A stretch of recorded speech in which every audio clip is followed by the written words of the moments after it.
जंग में कागजी अफराज से क्या होता है, हिम्मतें लड़ती हैं, तादाद से क्या होता है। हिम्मतें लड़ती हैं, तादाद से क्या होता है। हो मुसलमान तो जियो अपने ही बलबूते पर, हो मुसलमान तो जियो अपने ही बलबूते पर।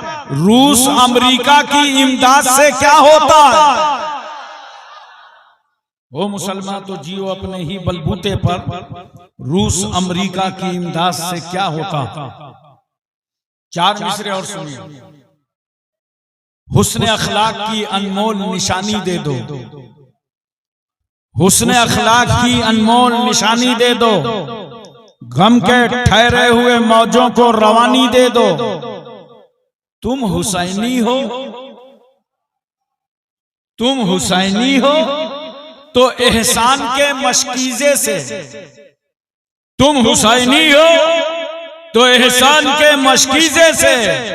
कोई दुश्मन भी अगर मांगे तो पानी दे दो, कोई दुश्मन भी अगर मांगे तो पानी दे दो। 2 मिसरे सुनिए, क्योंकि हुजूर अशरफुल औलिया का घराना अहले बैत का घराना। फरमाया खुदा ने हमें देकर हैदर सा निगहबान,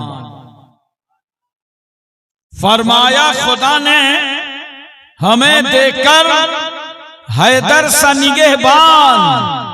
फबअय्यि आलाए रब्बिकुमा तुकज़्ज़िबान, फबअय्यि आलाए रब्बिकुमा तुकज़्ज़िबान। 2 मिसरे और सुनिए। मौलाना मुजीबुर रहमान साहब आपके खतीब व इमाम हैं, इनकी तरफ से नजर है। दिलों में बुग़्ज़े अली और जन्नत का जुनून,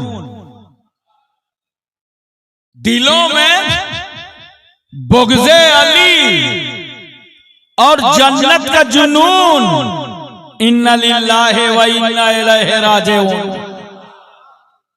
इन्ना लिल्लाहि व इन्ना इलैहि राजिऊन।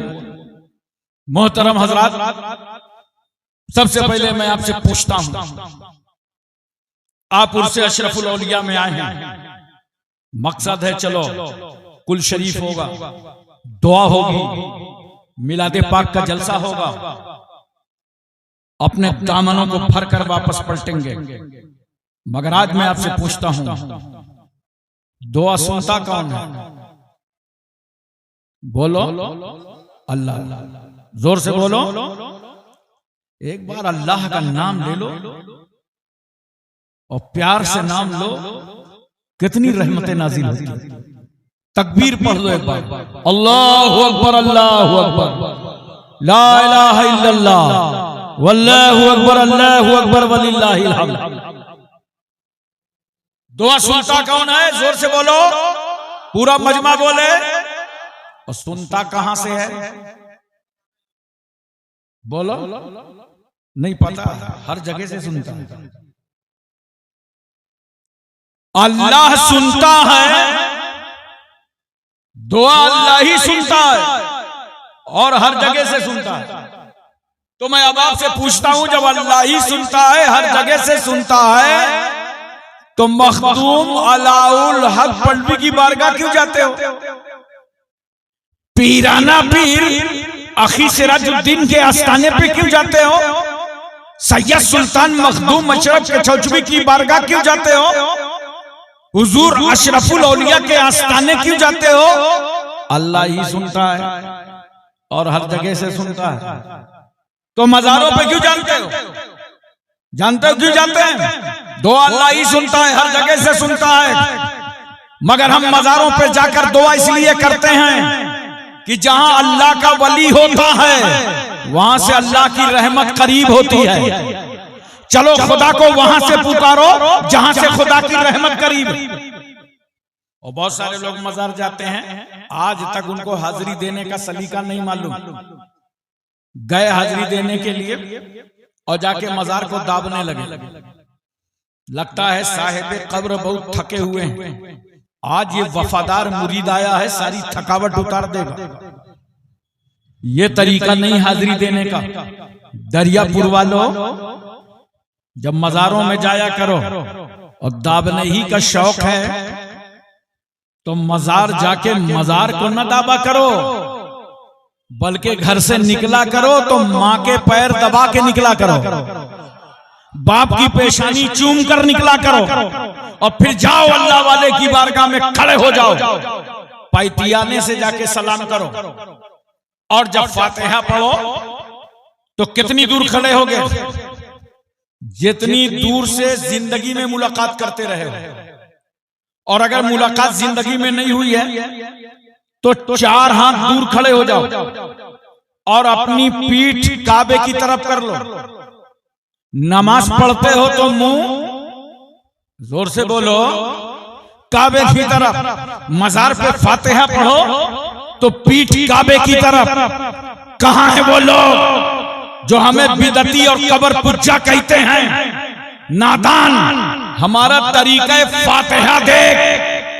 हम इबादत करते हैं तो मुंह काबे की तरफ, फातिहा पढ़ते हैं तो पीठ काबे की तरफ। हमारा अंदाजे फातिहा बता रहा है कि हम वली की इबादत करने नहीं आए, बल्कि अल्लाह वाले की जियारत करने आए। नमाज और है, नियाज और है। मोहतरम सामईने किराम, एक बात और बताओ मुझसे, मैं मोहब्बत से आपसे पूछना चाहता हूं, बोलो पूरी तवज्जो है ना? आज उससे अशरफुल औलिया में आए हो, मज़ारात जाते हो, इज्तिमात में जाते हो, जलसों में जाते हो। ये शबे कदर है, ये शबे बरात है, ये जुमा है, ये ईदैन है। बड़े बड़े इज्तिमात में जाकर के दुआएं करते हो, आरस में जाते हो। मगर कुछ नाशुक्रे खुदा के बंदे ऐसे हैं जो ये कहते हैं हम क्या बताएं, हर बार तो कचौचा शरीफ जाते हैं, अजमेर शरीफ जाते हैं, लेकिन हमारी तो दुआ ही नहीं कबूल हो रही। अब बस सच्ची बात बोला करो, ये मत बोलो कि दुआ कबूल नहीं हो रही। बोलना है तो ये बोलो हमारी डिमांड पूरी नहीं हो रही। जो डिमांड रखा था ना, प्लाट मिल जाए, मकान बन जाए, औलाद हो जाए, शादी हो जाए, कारोबार चल जाए, डिमांड पूरी नहीं हो रही। ये मत कहना कि दुआ कबूल नहीं हुई।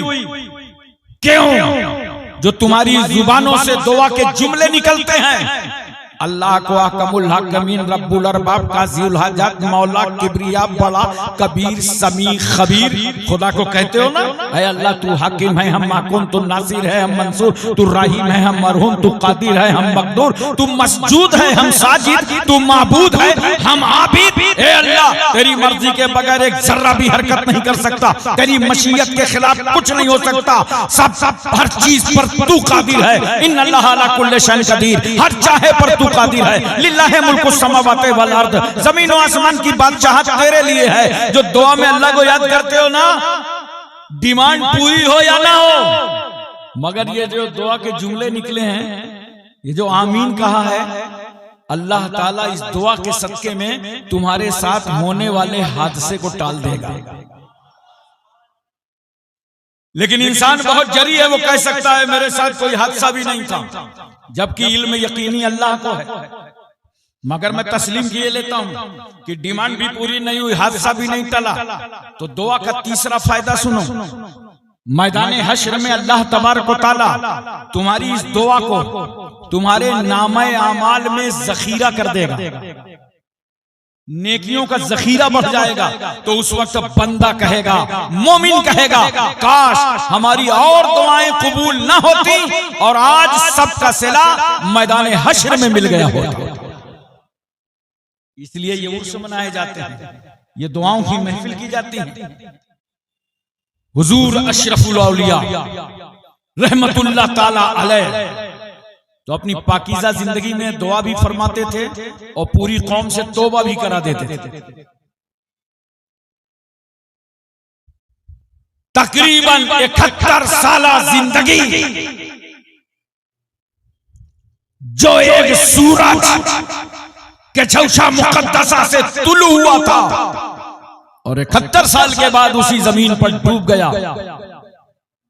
चल चल के अशरफुल औलिया ने दीन फैलाया, सुन्नियत की तबलीग की, सैकड़ों मदारिस कायम किए, दर्जनों मस्जिदों को बनवाया, मुनाज़िरे किए, दीनी पैगाम, पैगाम मुस्तफा, मोहब्बत मुस्तफा, इश्क़ मुस्तफा लेकर हिंद, पाक, भूटान, नेपाल हर सरहद में पहुंचाते रहे और यही पैगाम देते रहे कि ऐ लोगों, सैयद मुस्तफा अशरफ को जीने में वो मजा नहीं आता जो मदीने वाले के नाम पर मर जाने में आता।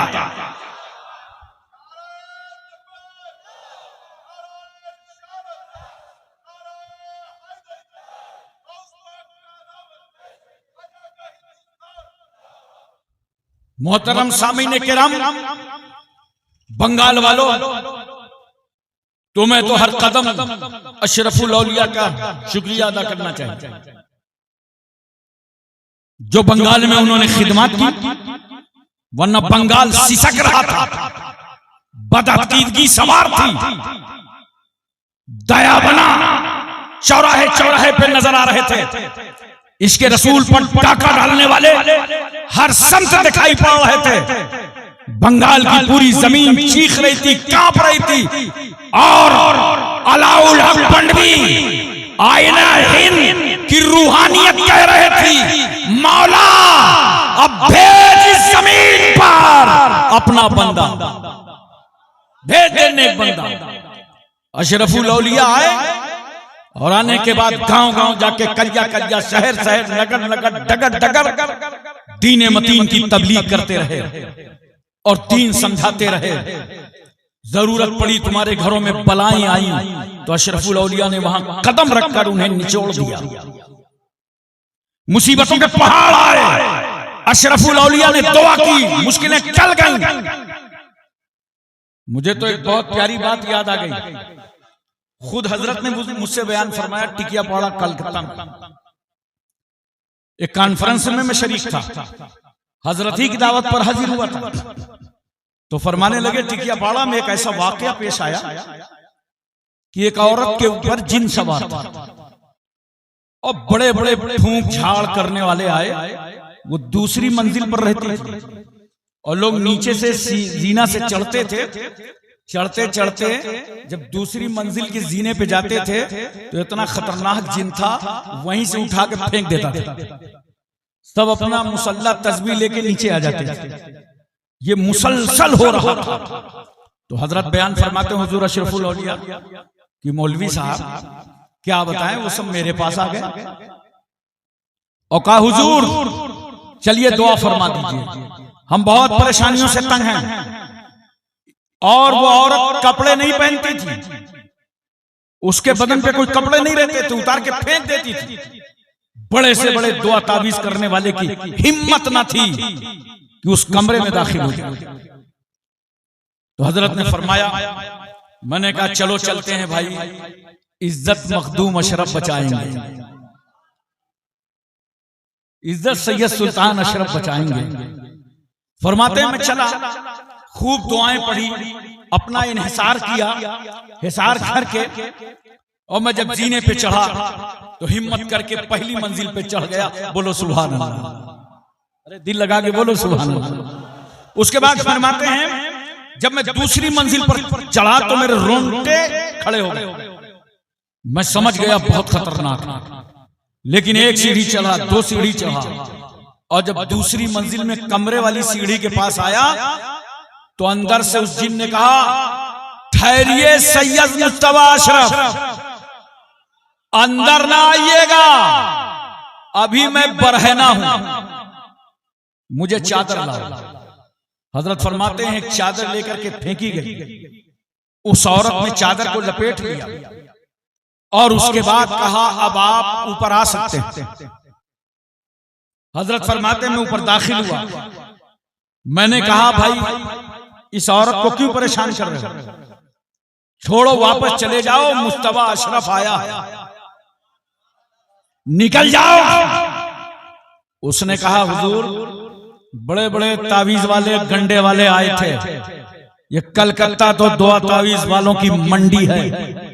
मैंने एक एक करके नीचे पटक दिया है, लेकिन जब आप ऊपर आ रहे थे, मैं आपकी तरफ बढ़ा तो मैंने क्या देखा कि आपके दाहिने तरफ हजरत सैयद सुल्तान मखदूम अशरफ चल रहे हैं और बाएं तरफ आला हजरत अशरफी मियां चल रहे हैं।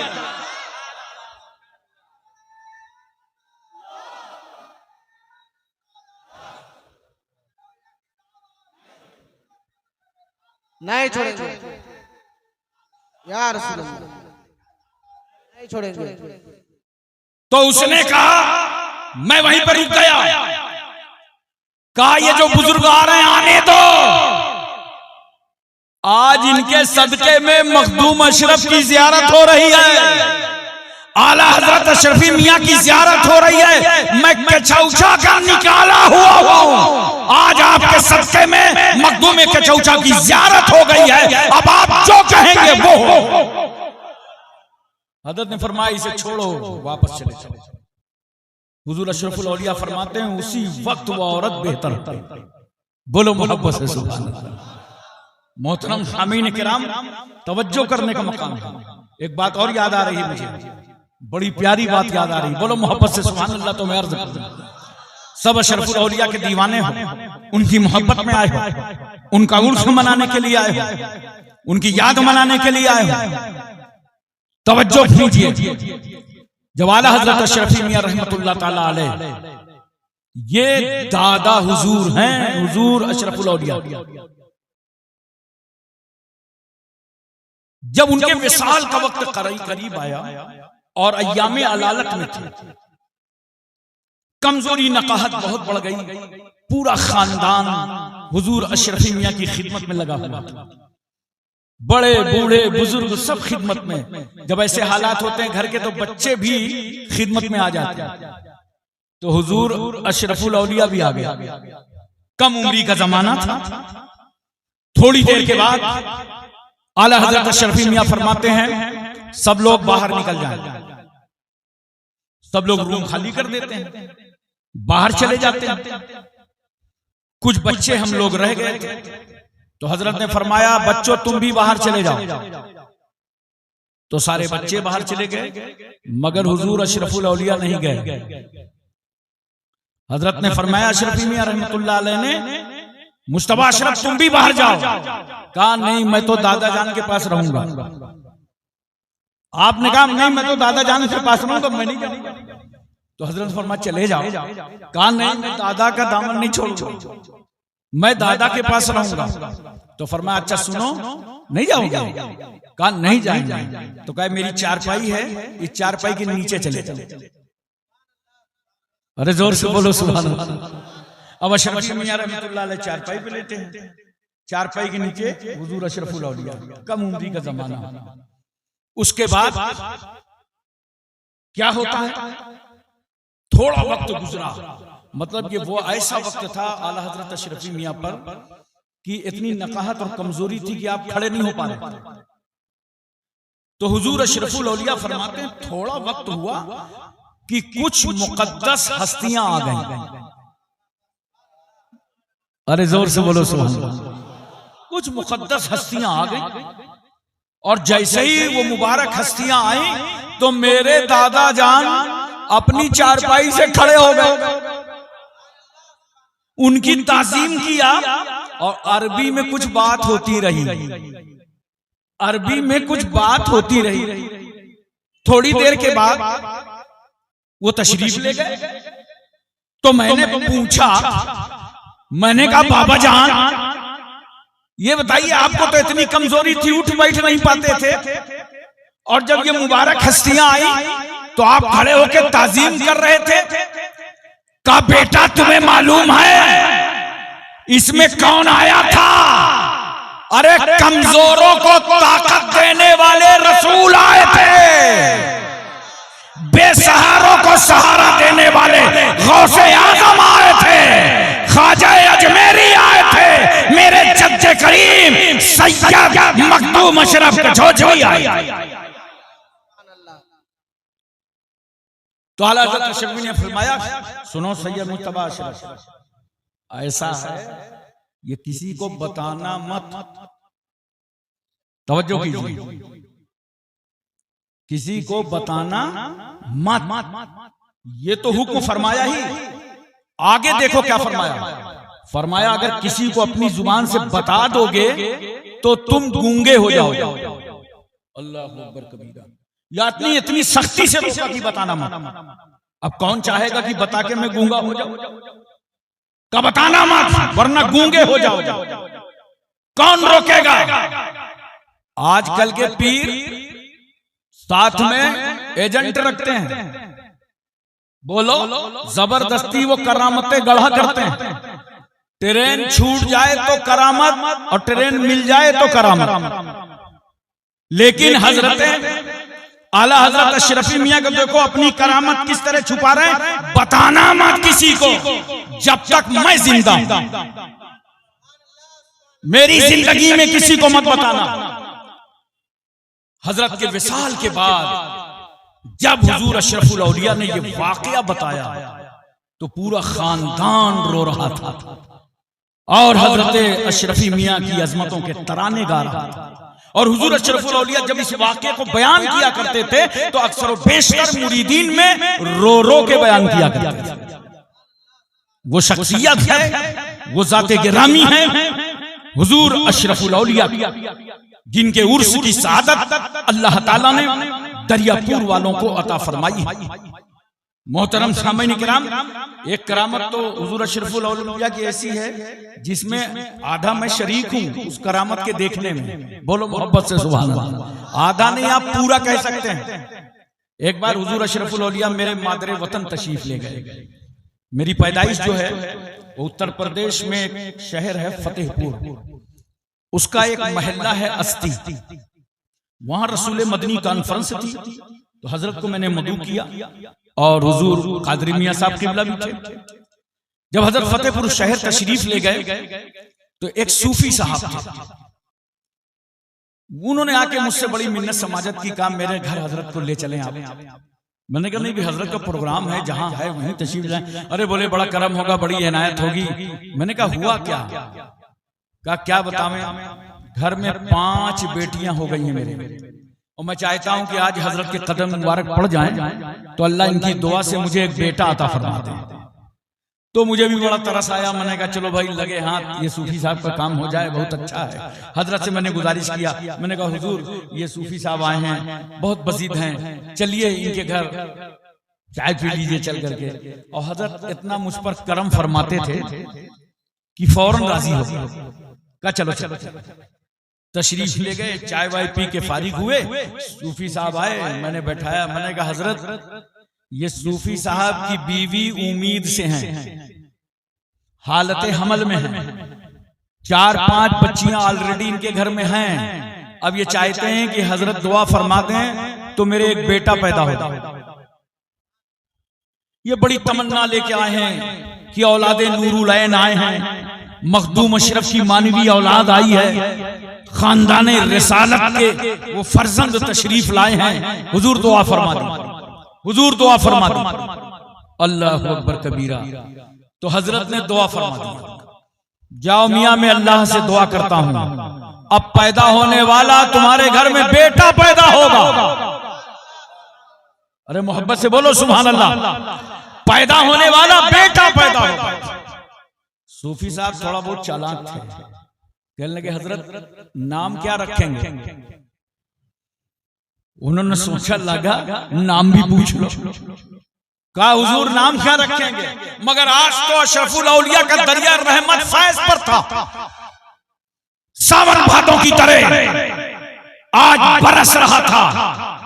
हजरत ने फरमाया अनवार अशरफ नाम रखना।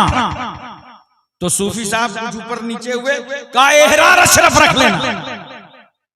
यानी सूफी साहब ने लागत 2 नाम पूछ लिए। तवज्जो कीजिए जरा सा, 2 नाम पूछ लिए। और वही हुआ दोस्तों, जब कुछ महीने के बाद मैं फतेहपुर अपने वतन हाजिर हुआ और सूफी साहब के घर गया तो वो बच्चे को लेकर के आए। तौलिया में लपेट कर। हमने कहा कौन सूफी साहब? कहा ये हजरत अशरफुल औलिया की दुआ है, ये अनवार अशरफ है। आपने दुआ करवाया था, अल्लाह ने मुझे औलाद अता फरमा दी। अब मैं 1.5 साल के बाद मैं फिर गया सूफी साहब के घर, तो एक और तौलिया में लपेट के लाए। हमने कहा ये कौन है? कहा हजरत ने 2 नाम बताया था, एक अनवार अशरफ बताया था, एक एहरार अशरफ बताया था। अनवार अशरफ आ चुके, एहरार अशरफ आपके सामने। ये दुआ थी हुजूर अशरफुल औलिया, ये अंदाज था उनका, वो खशियत इलाही थी उनके अंदर कि अल्लाह ताला उनकी दुआ को कबूल फरमा लेता था। मुहतरम सामीन किराम, मैं इसलिए आपसे अर्ज करना चाहता हूं और बताना चाहता हूं, बहुत सारी ऐसी बातें हजरत इरशाद फरमाया करते थे। आज मैंने जहांगीर भाई को बताया, इनके घर में दस्तरखान लगा, खाना खाने जा रहा था, कहा सिलिपची लाओ, हाथ धोला। मैंने कहा सुनिए, हुजूर अशरफुल औलिया फरमाते थे, अरे भाई हाथ धो के खाना खाया करो, कभी भूखे नहीं रहोगे, यानी सुन्नत के मुताबिक। अब किस तरह उन्होंने सुन्नतों को जिंदा किया। किसी को डबल अंगूठी पहने देखा, का एक उतार दो। 4.5 मासा से कम की चांदी की एक अंगूठी, एक नक की जायज है। सोना पहने देखा, का इसे उतार दो। नाम लोग बिगाड़ते हैं ना, कोई रहमान कहता है, कोई गफ्फार कहता है। आप फरमाते थे नहीं, रहमान अल्लाह की शान है, गफ्फार अल्लाह की शान है। अब्दुल रहमान बोलो, अब्दुल गफ्फार बोलो। कदम कदम पर जिस जाते के रामी ने मुरीदों को तालीम और तरबियत दिया हो और सुन्नत रसूल पर चलने का तरीका सिखाया हो, मैं आज आपको समझाऊंगा। ये हमारी तुम्हारी निस्बतें हैं औलिया केराम से, बुजुर्गाने दीन से। आज अपनी निस्बत को और पुख्ता करके जाओ। देखो कुरान कहता है, वत्तखिज़ू मिन मकाम इब्राहीम मुसल्ला, मकाम इब्राहिम को मुसल्ला बनाओ, मकाम इब्राहिम पर नमाज पढ़ो। ये मकाम इब्राहिम है क्या? एक पत्थर है जिस पर इब्राहिम अलैहिस्सलाम ने खड़े होकर के काबे की तामीर की। जैसे हम लोग इंडिया में दीवार ऊंची हो जाती है तो चहली लगा लेते हैं। जब काबे की दीवार ऊंची हो गई तो इब्राहिम अलैहिस्सलाम ने एक पत्थर रख लिया और उसी पे खड़े हो गए। अब अल्लाह की रहमत मुस्कुरा रही है, इब्राहिम दीवार तो ऊंची होगी मगर तुम्हें पत्थर बदलने की जरूरत ना पड़ेगी, ये पत्थर भी नीचे से बढ़ता चला जाएगा। काबा तामीर हो गया, काबा कंप्लीट। इब्राहिम पैगंबर ने दुआ के लिए हाथ उठा दिए, रब्बना तकब्बल मिन्ना इन्नका अंतस समीउल अलीम। ऐ अल्लाह, हम बाप बेटों की जानिब से इस तामीर काबा को कबूल फरमा। याद रखो मुसलमानों, जब कोई नेकियां किया करो, अच्छे काम किया करो, मदरसा बनवाओ, मस्जिद बनवाओ, खानका बनाओ, तो रियाकारी और दिखावा न किया करो, बल्कि नेक काम करने के बाद तन्हाइयों में जाया करो और खुदा की बारगाह में आंसू बहा कर रोया करो, ऐ अल्लाह नेक काम करना हमारा काम था और इसे कबूल फरमा लेना तेरा काम है। इब्राहिम अलैहिस्सलाम खड़े हो गए जबल अबू कुबैस पर। ये शहर मक्का का वो ऊंचा पहाड़ जिस पर अल्लाह के रसूल सल्लल्लाहु अलैहि वसल्लम ने खड़े होकर के चांद के 2 टुकड़े फरमाए थे। इसी पहाड़ी पर इब्राहिम पैगंबर खड़े हैं और आवाज देते हैं, ए परस्ताराने खुदा, ए अल्लाह को एक मानने वालों, चलो चलो काबा तैयार हो चुका है। अब जिन लोगों ने, जिन रूहों ने सुना, अल्लाह ने उनके मुकद्दर ही में हज्जे बैतुल्लाह लिख दिया। यही वजह है कि जब एक हाजी 8 जिलहिज्जा को मक्के में एहराम पहन लेता है। जरा कानून देखो इस्लाम का, इस्लाम की तरह मसावात लाओ। अमीर गरीब, गोरे काले, बादशाह फकीर, रियाया, सब बराबर। हुक्म है लोगों, तुम जिस मुल्क के सदर जमहूरिया हो, वजीर आजम हो, बादशाह हो, अपने अपने वतन का लिबास उतार करके अपने कमरों में रख दो और आज अपने आप को 2-2 चादरों में लपेट लो। तुम्हारा खुदा तुम्हें उस लिबास में देखेगा जिस लिबास में उसका प्यारा महबूब आया। और चादरें लपेट करके चारों तरफ तलबिया की कसरत जारी हो जाती है और लोग पढ़ते हैं, लब्बैक अल्लाहुम्मा लब्बैक, लब्बैक ला शरीक लक लब्बैक, इन्नल हम्दा वन नेमता लकवल मुल्क ला शरीक लक। पूरा शहर मक्का गूंज रहा, पूरा शहर मक्का गूंज रहा। जानते हो इब्राहिम अलैहिस्सलाम के सवाल का ये जवाब है। उन्होंने कहा था चलो खुदा का घर तैयार हो गया तवाफ के लिए। अब हाजी पहुंच के कहते हैं लब्बैक अल्लाहुम्मा लब्बैक, आए अल्लाह तेरे खलील ने बुलाया था, हम सब हाजिर हो गए। तो ये एक पत्थर है जिस पर इब्राहिम अलैहिस्सलाम ने खड़े होकर के काबे की तामीर की। पत्थरों की तकदीर देखना है तो शहर मक्का चलो, वहां एक पत्थर वो है जिसे रसूलुल्लाह ने चूमा है, और एक पत्थर वो है जिसके बारे में सरकार फरमाते हैं मैं उस पत्थर को पहचानता हूं जो मेरी पैदाइश से पहले मुझ पर सलाम पढ़ा करता था। अब बताओ मुसलमानों, सलाम पढ़ने वाले पत्थर को रसूल पहचानते हैं तो सलाम पढ़ने वाले सुन्नियों को कितना पहचानेंगे। सरकार ने एक पत्थर को चूमा है। अच्छा देखो, रसूल ने पत्थर को भी चूमा जिसका नाम हजरे अस्वद है, और रसूल ने फातिमा के बेटे हुसैन को भी चूमा। अब कुछ भाइयों को कंफ्यूजन हो गया, वो चूमना को पूजना समझ, वो चूमना को पूजना समझ गए, जबकि दिन भर अपने बच्चों को चूमते हैं और उसके बाद कहां कहां चूमते हैं बताऊंगा, नहीं समझ जाओ। अबे अगर चूमना पूजना होता तो मेरे रसूल ने हजरे अस्वद को चूमा ही ना होता। नबी ने हजरे अस्वद को भी चूमा और नबी ने फातिमा के बेटे हुसैन को भी चूमा। यहीं से तो हम सुन्नियों को अकीदा मिल गया कि अगर हजरे अस्वद की तरह हजर मिले तो चूम लो और हुसैन की तरह बशर मिले तो चूम लो। अब आप तवज्जो कीजिए, कुरान क्या कहता है, वत्तखिज़ू मिन मकाम इब्राहीम मुसल्ला, मकाम इब्राहिम को मुसल्ला बनाओ। ए मेरे बंदो, तवाफ से फारिग हो गए हो, वाजिबु तवाफ आकर मकाम इब्राहिम के सामने पढ़ो। हमने कहा अल्लाह पत्थर के सामने नमाज, काबे के होते हुए, मिज़ाब रहमत की मौजूदगी में, हतीम काबा के होते हुए, मस्जिद हराम के रहते हुए पत्थर के सामने नमाज। खुदा की रहमत मुस्कुरा पड़ी। मेरे बंदो पत्थर ना देखो, इस पत्थर पर मेरे नबी का नक्शे कदम देखो। इस पत्थर से मेरे नबी का पैर छू गया, इसलिए इस जगह नमाज पढ़ो ताकि खुदा की इबादत भी होती रहे और मेरे नबी की यादगार भी बरकरार रहे। नोट करो मुसलमानों, नेक बंदों की यादगारों को कायम रखना सुन्नते किबरिया। देखो अल्लाह ताला इब्राहिम अलैहिस्सलाम की यादगार को कायम कर रहा। आज कुछ लोग यादगारों के पीछे पड़ गए।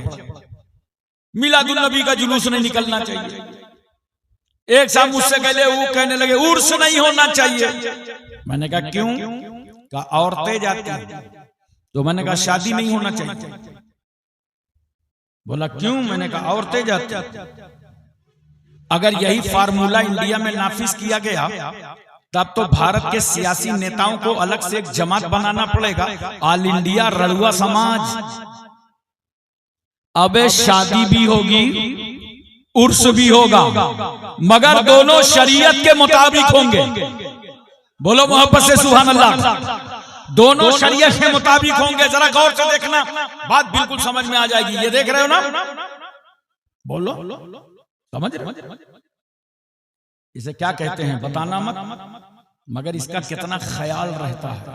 कटने न पाए, बच्चे जवान हो गए, कटवाने न पाए। और यहां से निकलता क्या है बताना मत, माहौल मत खराब करना। गंदगी निकलती है ना, कोई मुश्कंबर तो नहीं निकलता, गंदगी निकलती। तो उसके लिए अपना अपना जुगाड़ है, निकले पहुंच लो। यही तो करोगे कि नाक ही काट डालोगे। अरे बोलो, नाक से नहीं काटोगे ना, जो गंदगी निकले उसे पहुंच दो। इसी तरह याद रखो, उर्स हो या शादी, जो शरीयत के खिलाफ रस्में हैं उन रस्मों को मिटाया जाएगा। उर्स कल भी हो रहा था, आज भी हो रहा है और कयामत तक होता है। उर्स की बरकत ही है, मजार की बरकत है।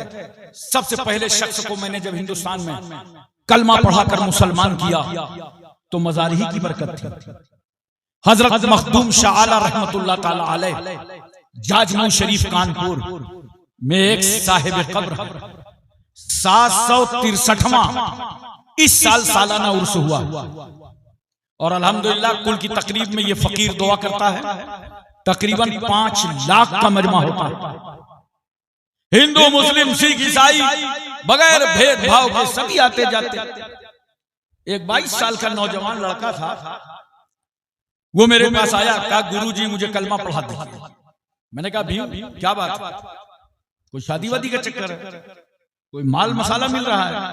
कहा नहीं। तो मैंने कहा इस्लाम में तुझे पसंद क्या आया वो तो बता। कहा इस्लाम तो मैंने पढ़ा ही नहीं, मगर एक बात बहुत पसंद आ गई। मैंने कहा वो क्या? कहा जो हजरत मखदूम शाह रहमतुल्लाह अलैह का मजार है, वहां देखा बगैर भेदभाव के हर समाज हर तबके के लोग जाते हैं। एक दिन मैंने भी स्नान किया, सर पर रुमाल रखा और दर्शन के लिए पहुंच गया। और जब मैं मजार पर जाकर खड़ा हुआ तो मेरी आत्मा को शांति मालूम हुई। मैंने वहीं से फैसला कर लिया कि जब कानपुर की मजार में लेटे हुए एक वली की अजमतों का ये आलम है तो मदीने के मोहम्मद की रहमतों का आलम क्या? हज़रात तवज्जो फरमाइए जरा सा और अपने जहन पर इस बात को अच्छी तरीके से उतारने की कोशिश कीजिए। ये जो आरास होते हैं मनाइए ही नहीं और अपने बुजुर्गों की तालीम लोगों तक जिंदा रखें, उनकी तालीम को पहुंचाएं, उनके पैगाम को पहुंचाएं। अब एक बात मुझको बताइए आप हज़रात, पानी पीते हो ना, जरा हुआ करो थोड़ा सा, बोलो। नींद तो नहीं आ रही? नहीं बता देना जरा सा, नींद आए। पानी पीते हो ना? वादी का, नदी का, चश्मे का, इलाके का, कुएं का, हैंडपाइप का, नगर पालिका की टंकी का पीते हो ना? खड़े होके कि बैठ के? अबे जलसे में तो झूठ न बोलो। आज से तय कर लो हुजूर अशरफुल औलिया के जलसे से कि इंशाअल्लाह जब पानी पिएंगे तो बैठ के पिएंगे। बोलो मोहब्बत से सुभान अल्लाह। देखो थोड़ा दिमाग लगाया करो, बड़े बड़े काम हो जाएंगे। अगर आज अशरफुल औलिया के उर्स में एक आदमी ने अपनी जिंदगी सुन्नत के मुताबिक कर दी तो अशरफुल औलिया का फैजान पा गया वो फैजान। और मैं कह रहा हूं थोड़ा दिमाग लगाओ, काम पूरा चल जाएगा। देखो जूता चप्पल पहनते हो ना, जरा थोड़ा हुआ बोलो, पहनते हो ना? जब पहना करो तो दाहिना पैर पहले डाल दिया करो और जब उतारा करो तो बायां पहले निकाला करो। देखो काम भी चल गया, सुन्नते रसूल भी अदा हो गया। पैजामा पहनते हो ना, इतना खामोश हो लगता है सब नागालैंडी हो। अरे पैजामा पहनते हो ना, जब पैजामा पहनो तो बैठ जाओ। देखो काम भी चल गया, सुन्नते रसूल भी अदा हो गई।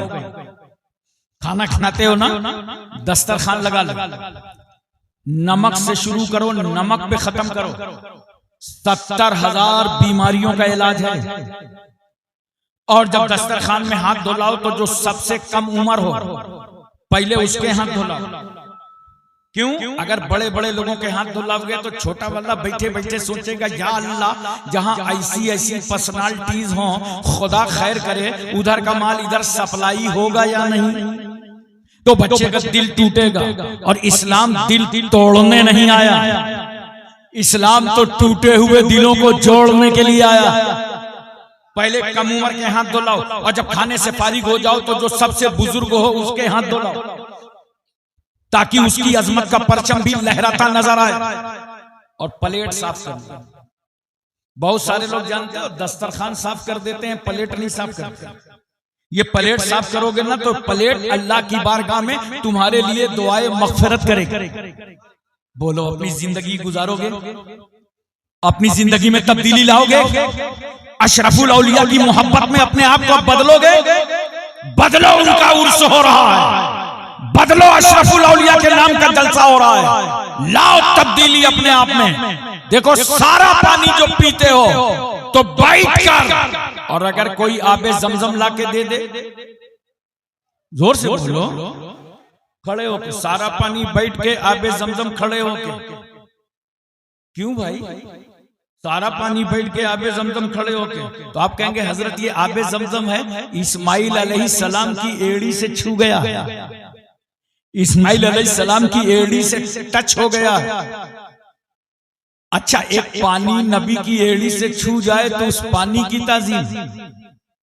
अब हम आप तो पीते ही हैं खड़े होके। मुझे हैरत तो उन लोगों पर है, आबे जमजम को वो भी खड़े होके पीते हैं जो नबी के लिए नहीं खड़े होते, वो भी आबे जमजम खड़े होके पीते हैं। अब मुझे एक बात बताओ मोहब्बत के साथ, बोलो तवज्जो है ना, जहन हाजिर है? आप हज करके वापस आए, दरवाजे पे भीड़ लगने लगी। हाजी साहब ने कहा बच्चों, हज कमेटी ने 5 लीटर अलाउ किया था, इतने में होगा क्या? मजमा बहुत है, एक ड्रम पानी कर लो, नगर पालिका का पानी मिला लो, हैंड पाइप का मिला लो, बोरिंग का पानी मिला लो। 5 लीटर को एक ड्रम बना दिया। अब जो आता जा रहा है खड़े होके पीता जा रहा है। मैंने कहा दरियापुर वालों, आबे जमजम को खड़े होके पीते तो बात समझ में आती, ये दरियापुर वाले पानी के लिए क्यों खड़े हो गए? तो आप कहेंगे हजरत ये मालदा वाला पानी मक्के वाले पानी से मिल गया है, इसलिए इस पानी की ताजीम हम कर रहे हैं। देखो पहले लोटा बदना चलता था, अब तो सिस्टम बदला है। और जैसे ही लोटा लेकर के वजू किया, वजू करने के बाद जितना पानी बचा क्या करते थे चचा? खड़े होके पी लेते थे। मैं पूछ रहा हूं खड़े होके क्यों पीते थे? तो आप कहेंगे इसलिए कि वजू का पानी है। मगर फिर मैं आपसे पूछता हूं, वजू का नहीं है, वजू वाला तो बह गया। जिससे वजू किया ना, हाथ धोया कंट्रोल से बाहर, चेहरा धोया कब्जे से बाहर, पैर धोया गिरफ्त से बाहर, तो जिससे वजू किया वो तो नाली में बह गया, और जो बचा है उससे वजू किया ही नहीं है, वरना ये भी बह गया होता। इस बचे हुए के लिए क्यों खड़े होते हो? तो आप कहेंगे ये बचा हुआ पानी वजू वाले पानी से छू गया, इसलिए इस पानी की ताजीम करते हैं। सुनो मुसलमानों, एक पानी आबे जमजम से मिल जाए, एक पानी वजू के पानी से छू जाए तो हम उस पानी की ताजीम करते हैं। अरे इसीलिए हम ताजीम करते हैं हुजूर अशरफुल औलिया की, कि अशरफुल औलिया का सीना इश्क़े रसूल का मदीना हो गया है। सुभान अल्लाह, नारे तकबीर, नारे तकबीर, नारे रिसालत, नारे रिसालत, उर्से अशरफुल औलिया, उर्से अशरफुल औलिया, नारे तकबीर, नारे रिसालत। एक बात और सुनिए मोहब्बत से, हम और आप जिस पानी से वजू करते हैं ना, ये 2 गंदगियों को धुल देता है। एक आज़ाए वजू पर जो गंदगी होती है उसकी धुलाई, और जो आपने गुनाहे सगीरा किए उसकी धुलाई। वाह रे नमाज कितनी मुकद्दस है कि अभी नियत नहीं बांधा, वजू किया, गुनाह धुलने लगे। 2 गंदगियों को ये पानी धुलता है। फुक़हाए किराम की इस्तिलाह में इस पानी का नाम माए मुस्तामल है। अब दोबारा इस्तेमाल मत करना, वरना मुफस्सिरीन किराम ने लिखा है कि मिर्गी जैसी बीमारी का खतरा है। ये हमारे तुम्हारे वजू का पानी है, दोबारा इस्तेमाल करो तो बीमारी पैदा हो जाए। लेकिन अगर वजू कर रहे हो मुस्तफा जाने रहमत, अगर वजू कर रहा हो अल्लाह का पैगंबर, तो सहाबा दौड़ पड़ते हैं, हथेली पे हथेली, हथेली पे हथेली, हथेली पे हथेली, और नबी के वजू का पानी जमीन पर गिरने नहीं देते। और जिस सहाबी को पानी नहीं मिलता था वो दूसरे सहाबी से कहते थे लाओ खाली हाथ मेरे हाथ में रख दो। जाहिर सी बात है सहाबी ने कहा होगा कुछ हाथ में है नहीं, तो सहाबी ने यही तो जवाब दिया होगा हमें मालूम है पानी नहीं है, मगर इस हथेली से नबी के वजू का पानी छू गया है, खाली हाथ हाथ पे रख दो। अब मैं एक बात आपसे पूछना चाहता हूं, मोहब्बत से बताओ कहां है वो लोग जो बात बात पे कहते हैं ये लिखा कहां, ये लिखा कहां? उर्से अशरफुल औलिया मनाओ, कल कहेंगे लिखा कहां। अच्छा पूछते पढ़े लिखे लोगों से नहीं है, अनपढ़ से, जाहिल से। बेचारा चाय वाला चाय बना रहा है, उसके पास पहुंच गए, कहा बे कलुआ, ये फातिहा लिखा कहां? पान वाला पान लगे लपेट रहा है, लगा रहा है कट्ठा चूना बराबर, और जा गए उसके पास, कहे अबे बफाती ये सलाम लिखा कहां है? उसका मूड खराब हो गया, अब तक तो बराबर लगा रहा था, अब चूना ही चूना, चूना ही चूना, चूना ही चूना।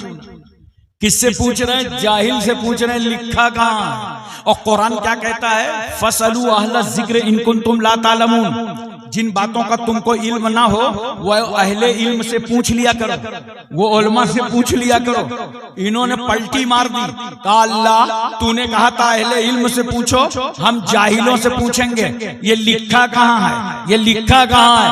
पूछने वालों बड़ी हिम्मत है पूछने की, ये लिखा कहां है? तो मेरा रसूल वजू कर रहा है और सहाबा नबी के वजू का पानी जमीन पर गिरने नहीं दे रहे। हदीस शरीफ का मफहूम है, ऐसा दौड़ रहे थे सहाबा, लगता था आपस में झगड़ा हो जाएगा, पानी जमीन पर गिरने नहीं दे रहे।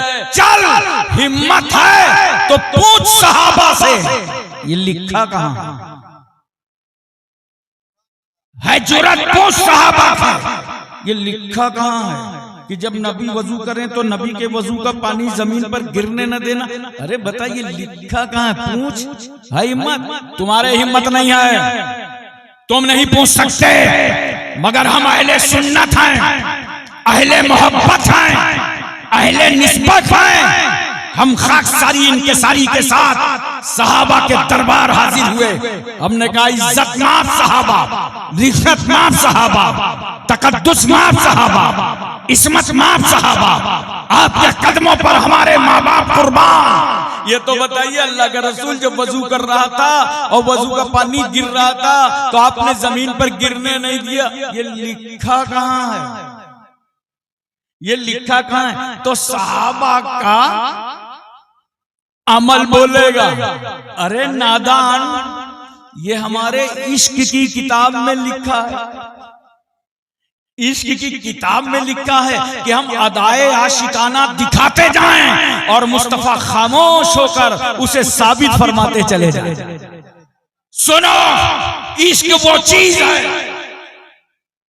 इश्क वो मरहला है जहां शरीयत के मुताबिक हर तरीके का इश्क करो। कोई कहे दलील क्या है? कहना दलील यही है कि शरीयत के मुताबिक है। ये सहाबा का इश्क था, नबी के वजू का पानी जमीन पर गिरने नहीं दे रहे, तबर्रुक बना रहे हैं। नबी के वजू का पानी शिफा, और हमारे तुम्हारे वजू का पानी अगर लग जाए दोबारा तो बीमारी का खतरा। अब पता चला ना कि उम्मती के वजू का पानी नबी के वजू के पानी के बराबर नहीं है। अरे बोलो ना, अब जब हमारा तुम्हारा वजू का पानी नबी के वजू के पानी के बराबर नहीं है तो कोई उम्मती कैसे नबी के बराबर हो सकता? कोई उम्मती कैसे रसूल के बराबर हो सकता है? आजकल देखो हर एड़े टेढ़े अहिले बहिले को मैं रसूल की तरह, मैं नबी की तरह। अबे ये बात अपनी बीवी से कह के देख, इतने मारेगी कि गिनेगी भी नहीं। लूला लंगड़ा होके मेरी तरह बन रहा है। जो बात तुम्हारी बीवी न बर्दाश्त कर सके वो नबी की शान में बोलते हो, वो रसूल की शान में बोलते हो। अच्छा, पहले की औरतें अपने शौहरों की बहुत फरमाबरदार होती, बताओ भाई, बोलो। अरे ये तो शादीशुदा वाले ही बता सकते हैं, बहुत फरमाबरदार होती थी। मगर अब ये पोस्ट ट्रांसफर हो गई, अब शौहर खुद ही फरमाबरदारी करने लगा। लेकिन आज भी अगर कोई कनीज़े फातिमा हो शौहर की खिदमत करने लगे तो दाहिने तरफ कपड़े धुलेगी तो बाएं तरफ मुंह करेगी, इतनी बदबू। ये हमारे तुम्हारे कपड़ों का हाल है कि तुम्हारी बीवी न बर्दाश्त कर सके। मगर शान देखो मुस्तफा जाने रहमत की कि नबी के जिस्म पाक का पसीना अगर दुल्हन को मिल जाए तो दुल्हन कहती है अब खुशबू की जरूरत नहीं है, अब तो पसीने रसूल मिल गया। नबी जिन गलियों से गुजर जाए ना तो सहाबा कहते थे रास्ता पूछने की जरूरत नहीं है, चले चलो, रास्ते की खुशबू बता रही है कि अल्लाह का रसूल यहीं से गुजरा है, अल्लाह का पैगंबर यहीं से गुजरा है, अल्लाह का हबीब यहीं से गुजरा है। हजरात एक बात बताओ, एक लोटा पानी में अगर किसी का वजू हो जाए तो दूसरा लोटा फजूल पानी बहाने की इजाजत नहीं है। पूरी तवज्जो है ना। माहिरीन कहते हैं पहली जो जंगें हुई हैं तेल के नाम पे हुई हैं। अब दुनिया में पीने की पानी की कमी हो रही है, कहीं ऐसा ना हो कि आइंदा जंग पानी के नाम हो जाए। पूरी दुनिया पानी बचा रही है, हमारे भारत का जल निगम कह रहा है बूंद बूंद पानी की हिफाजत करो, पानी को महफूज रखो। आप समझ रहे हैं सिर्फ ये गवर्नमेंट का काम है? अरे इस पानी की हिफाजत के लिए 1400 साल पहले कुरान ने तुमसे खिताब किया था, इन्नल मुबज्जिरीना कानू इख्वान शयातीन, बेशक जो लोग फजूल खर्ची करते हैं वो शैतान के भाई। याद रखना मुसलमानों, तुम्हारी जिम्मेदारी है एक बूंद फजूल पानी बहने न पावे। बोलो, एक कतरा फजूल पानी बहाने की इजाजत नहीं है।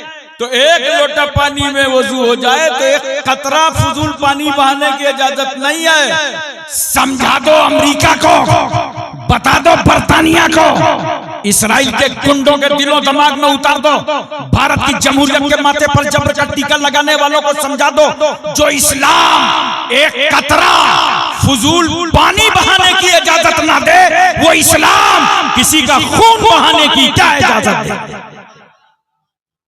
इस्लाम रहमतों का मजहब है, इस्लाम बरकतों का मजहब है, इस्लाम इंसानियत का मजहब है, इस्लाम मानवता का मजहब है, इस्लाम बशरियत का मजहब है, इस्लाम इखलास का मजहब है, इस्लाम अखलाक का मजहब है, इस्लाम भाईचारा का मजहब है, इस्लाम मसावत का मजहब है, इस्लाम अहिंसा का मजहब। एक बात और मुझे मोहब्बत के साथ बताओ, बोलो पूरी तवज्जो है ना। पूरे मजमे में कितने हाजी हैं? कोई हज करके आया है क्या? आया हो तो हाथ उठा के बताओ। माशाअल्लाह ये हाजी साहब 1 2 3 हाजियों का परसेंटेज कम है, लगता है कंजूसों का इलाका है। अब मैं हज फर्ज है तो जल्दी जल्दी करके आओ। और जवान बच्चों में तुमसे गुजारिश करता हूं, अगर तुम कमा रहे हो, घर की बागडोर संभाल लिया है, तो अपने माँ बाप को हज कराओ।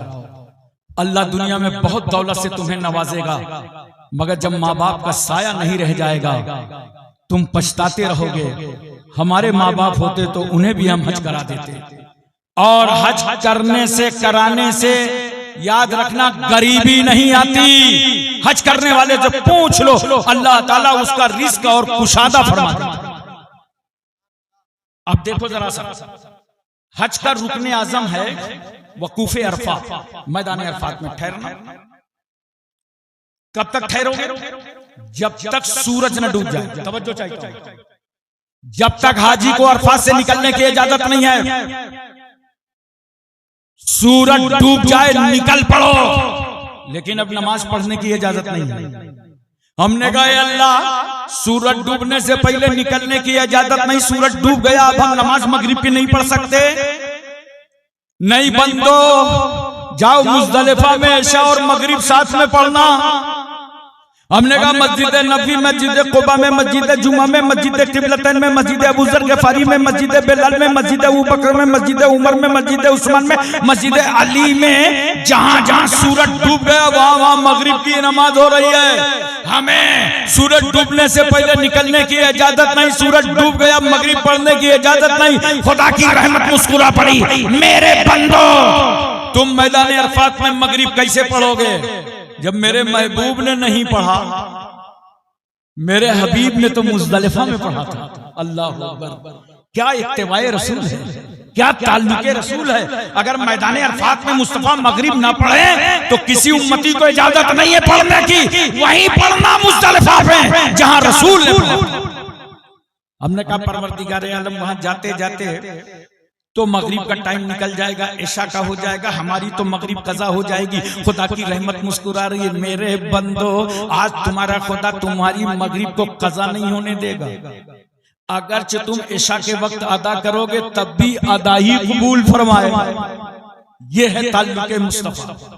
हजरात, ये औलिया किराम का मकसद यही था, अशरफुल औलिया का मकसद यही था कि बच्चा बच्चा आशिक रसूल, रसूलुल्लाह का दीवाना बन जाए। लोगों की गलत सोहबत में मत बैठा करो, इन उलमा की सोहबत में बैठो, अपने इमामों की सोहबत में बैठो, उलमा के ताल्लुकात बनाओ, वरना कब ये तुम्हें गुमराह कर दें। इनकी सोहबतें खराब हैं, नेक लोगों की सोहबतें इख्तियार करो।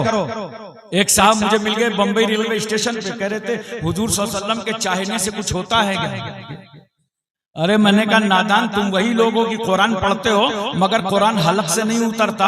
अबे नबी के चाहने से तो किबला बदल गया। पढ़ो दूसरा पारा, अल्लाह ताला क्या फरमाता है, मेरे महबूब बार बार आसमान की तरफ आपका सर उठना हम देख रहे हैं। 17 महीने तक सरकार सल्लल्लाहु अलैहि वसल्लम ने मस्जिद अक्सा की तरफ रुक करके नमाज पढ़ा। ये मस्जिद अक्सा वही है जहां फलस्तीन, बोलो यरूशलेम में मस्जिद अक्सा है। ये मुसलमान यरूशलेम से और मस्जिद अक्सा से इतनी मोहब्बत क्यों करता है? इसलिए कि हमारे नबी जब मेराज के लिए तशरीफ ले गए तो तमाम अंबिया और मुरसलीन की इमामत इसी मस्जिद में फरमाई। तवज्जो कीजिए जरा सा, 17 महीने तक सरकार ने मस्जिद अक्सा की तरफ रुक करके नमाज पढ़ा। सरकार की मर्जी ये है कि मेरा किबला काबा बना दिया जाए, और बार बार आसमान की तरफ देख रहे हैं। कभी आप तशरीफ ले जाइए, मैं दुआ करता हूं अल्लाह ताला सबको मक्का और मदीना पहुंचाए। तो मदीने शरीफ में जब मस्जिद किबलतैन जाएंगे, 2 किबलों वाली मस्जिद,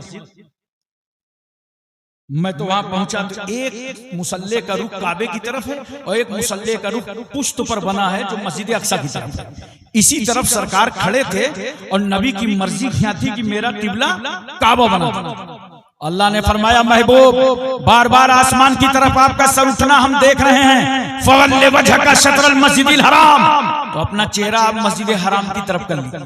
सरकार ने हालत नमाज में अपना रुख काबे की तरफ कर लिया। बोलो मोहब्बत से सुभान अल्लाह। अच्छा, सरकार ने अपना चेहरा काबे की तरफ किया तो जितने सहाबा को तहवीले किबला का एहसास हुआ उन्होंने भी अपना अपना रुख काबे की तरफ कर लिया। मैंने सहाबा से पूछा, ए सहाबा, रसूल ने अपना रुख काबे की तरफ किया था, आपने क्यों किया? सहाबा कहते हैं हम किसी की तरफ नहीं हैं, हम उसी की तरफ हैं जिसकी तरफ रसूल हैं। जब तक रसूल मस्जिद अक्सा की तरफ थे हम सब मस्जिद अक्सा की तरफ, और जब नबी काबे की तरफ आए तो हम सब काबे की तरफ। मैंने कहा काबा सब तो तेरी तरफ, सब तेरी तरफ। बोलो, ये हमारे उलमा जब नमाज पढ़ते हैं तो रुख, आप जब नमाज पढ़ो तो रुख, दरियापुर वाले नमाज पढ़े तो रुख, पीराना पीर वाले नमाज पढ़े तो रुख, पंडवा शरीफ वाले मालदा वाले नमाज पढ़े तो रुख, यूपी एमपी तमिलनाडु कर्नाटक हिमाचल हरियाणा पंजाब कश्मीर उत्तराखंड छत्तीसगढ़ सौराष्ट्र गुजरात महाराष्ट्र रुख। अरे जोर से बोलो ना। एशिया मलेशिया इंडोनेशिया सऊदिया Libya Cambodia Korea Mongolia Maldives Bhutan Singapore Burma Barauni Vietnam Hispania Romania Bulgaria Czechoslovakia Yugoslavia Tanzania England Highland Thailand New Zealand Nagaland Nagaland Gorkhaland नमाज पढ़े तो रुख। अरे बोलो ना। अर्दली फलसफी सियासतदान साइंसदान हकीम खतीब शहीर तबीब राजा महाराजा प्रजा रियाया master doctor inspector barrister collector MP MLC नेता बेटा छोटा मोटा नाटा खोटा रुख। कोई नमाज पढ़े तो रुख काबे की तरफ। हमने काबा से पूछा, काबा सब तो तेरी तरफ, ये बता तू किसकी तरफ? काबे ने कहा हम तो रहमतुल लिल आलमीन की तरफ, हमको मुस्तफा जाने रहमत की तरफ। मैंने कहा काबा सब तेरी तरफ, तू रसूल की तरफ कहां? मेरी तरफ था ही कौन? सब तो मस्जिद अक्सा की तरफ लगे थे। मेरी तरफ लाने वाला यही रसूल है, मेरी तरफ लाने वाला यही पैगंबर है। और जब रसूल मेरी तरफ आ गए तो मैं रसूल की तरफ। इसीलिए तो आला हजरत फाजिले बरेलवी फरमाते हैं, हाजियो आओ, हाजियो आओ, शहनशाह का रौजा देखो। काबा तो देख चुके, काबे का काबा देखो। काबा तो देख चुके, काबे का काबा देखो। दोस्तों, नबी की इत्तिबा में आओ और नबी की मोहब्बत में आओ। मैं एक बात सिर्फ आखिरी आपसे अर्ज कर दूं ताकि हुजूर अशरफुल औलिया का फैजान आपको मिल जाए। कपड़े पहनो, लिबास पहनो शरीयत के मुताबिक। आजकल हमारा नौजवान क्या कर रहा है? जींस पहन रहा है, वो भी फटी हुई। हमें बुजुर्गों ने तुम्हारे हाथों में कैंची नहीं दिए, सुई और धागा दिया है। फटे हुए कपड़े पहन रहे हो। मैं मुंबई में भिंडी बाजार से आ रहा था, कुरला, एक बच्चा मिला रास्ते में, बोला हजरत मुझे बैठा लीजिए। मैंने कहा बैठ जा। पूछा कहाँ गए थे? बोला शॉपिंग करने गया था, ईद आ गई ना। तो ऐसा होता है बच्चों से जब ईद के कपड़ों के बारे में पूछो बहुत खुश होते हैं, और कहीं उनके कपड़े देखने लगे तो खुश होंगे। इसलिए वो माँ बाप पे जल्दी से दबाव डालते हैं, कपड़े लाइए कपड़े लाइए कपड़े लाइए, उन्हें बड़ी खुशी होती है। और बच्चों की दिलजोई किया करो, बोलो मोहब्बत से सुभान अल्लाह। हुजूर महबूब इलाही रहमतुल्लाह अलैह लिखते हैं कि मुझको एक खत मिला जिसमें लिखा था कि हत्तल इम्कान लोगों के दिलों को राहत पहुंचा, इससे कीमती कोई चीज बाजार में नहीं है कि लोगों को राहत पहुंचा, दुख न पहुंचाया करो। किसी की गीबत, बुराई, चुगली, किसी के दिल खराश, किसी को सताना, इससे कोई अल्लाह की खुशनुदी नहीं हासिल हो सकती। लोगों के दिलों को राहत पहुंचाओ। तो मैंने सोचा इस बच्चे से बात करें तो इसे राहत होगी। तो मैंने कहा भाई कपड़े लाओ देखें। तो कपड़े उसने जींस पैंट बढ़ाई तो सामने ही फटी थी। अबे मैंने कहा तू तो ठग गया। बोला क्या हुआ हजरत? अरे मैंने कहा ये तो पैंट फटी हुई। छोटा बच्चा था मगर जानते हो कैसे कर रहा था? ऐसे कर रहा था। वो मुझी को बेवकूफ समझ रहा था। ये बड़े पुराने ख्याल के हैं, सजा से बचने की सबील करते हैं, पुराने लोग हैं, पुराना वकील करते हैं। कह रहा हजरत ये चलता है। मैंने कहा नहीं बेटा, सुन्नत के खिलाफ कुछ भी नहीं चलता। इसको सिल लो, सिल लेना चाहिए। और फटे हुए खरीद के लाते हो, ऐसा मत करो। ऐसी पैंट पहनते हैं पता नहीं चलता इसने पैंट को पहना है कि पैंट ने इसको पहना। इतनी टाइट कि हर नौजवान के पैंट में कम से कम 50-50 ग्राम पेशाब रहता है। और अल्लाह के रसूल क्या फरमाते हैं? इस्तंज़िहु अनिल बौल फ़इन्नहु आम्मतु अज़ाबिल क़ब्र। ए लोगों बचो पेशाब की छींटों से, आमतौर से अज़ाबे क़ब्र इसी से होता है। ऐसे कपड़े पहनो जिसमें तुम्हें तहारत में आसानी हो, और ऐसे कपड़े पहनो जिसमें तुमको इबादत में आसानी हो। अभी हमारे नौजवानों को देखो, बाल कैसे रख रहे हैं, देखा होगा। इधर से कटाया, उधर से कटाया, आगे से कटाया, पीछे से कटाया, बीच में इसे ले आए जैसे मुर्गी का झुआ। बोलो किसी समंदर का जजीरा। नौजवानों सुनो, अशरफुल औलिया के उर्स में आए हो, अपने पीर की रूहानियत को खुश करो। 3 तरीके के बाल रखा करो। या तो पूरे बाल कसर करा दो, या ताबदोश या ताबगोश, या तो कान की लौ तक बाल रखो, और या तो ये शाने तक बाल रखो। सुन्नत के मुताबिक बाल रखो, सुन्नत के मुताबिक कपड़े पहनो, सुन्नत के मुताबिक जिंदगी गुजारो। शादियों में आजकल क्या हो रहा है? देहात में तो गनीमत है, शहरों में लोग खड़े खड़े खाना खा रहे हैं। खड़े खड़े खाने। कार्ड में लिखा था निकाहों में सुन्नती फमन रगेबान सुन्नती फलैसा मिन्नी, कि सरकार सल्लल्लाहु अलैहि वसल्लम ने फरमाया निकाह मेरी सुन्नत है, और जो शख्स इस सुन्नत से एराज करेगा मुझ में इसलिए नहीं है। सुन्नत के नाम पर दावत दिया था, और वहां सुन्नतों का मजाक उड़ाया जा रहा है। बोलो सुन्नतों का मजाक उड़ाया जा रहा है। सुन्नत के मुताबिक खाना खाओ, सुन्नत के मुताबिक चप्पल पहनो, सुन्नत के मुताबिक पैजामा पहनो, सुन्नत के मुताबिक कपड़े पहनो। थोड़ा दिमाग लगाओ तो पूरी जिंदगी तुम्हारी सुन्नत के मुताबिक गुजर जाए। ये क्यों फटे कपड़े पहन रहे हो? क्यों ऐसे बाल रख रहे हो? इसलिए कि मुंबई में किसी को देख लिया होगा। याद रखो, बंबई के अदाकारों को अपना आइडियल मत बनाओ। उनको आइडियल वो लोग बनाएं जिनका कोई आइडियल ना हो। हमारे आइडियल तो हुजूर अशरफुल औलिया। बोलो। इसलिए दोस्तों और बुजुर्गों, मैं तुमसे गुजारिश करूंगा कि अपना वक्त मत बर्बाद करो, बल्कि जितना वक्त तुम्हारा गुजरे सुन्नत के मुताबिक गुजरे, तरीक़े मुस्तफ़ा पे गुजरे। इसी में दुनिया भी कामयाब है और आखिरत भी कामयाब है। वाखिर दावाना अनिल हम्दुलिल्लाहि रब्बिल आलमीन।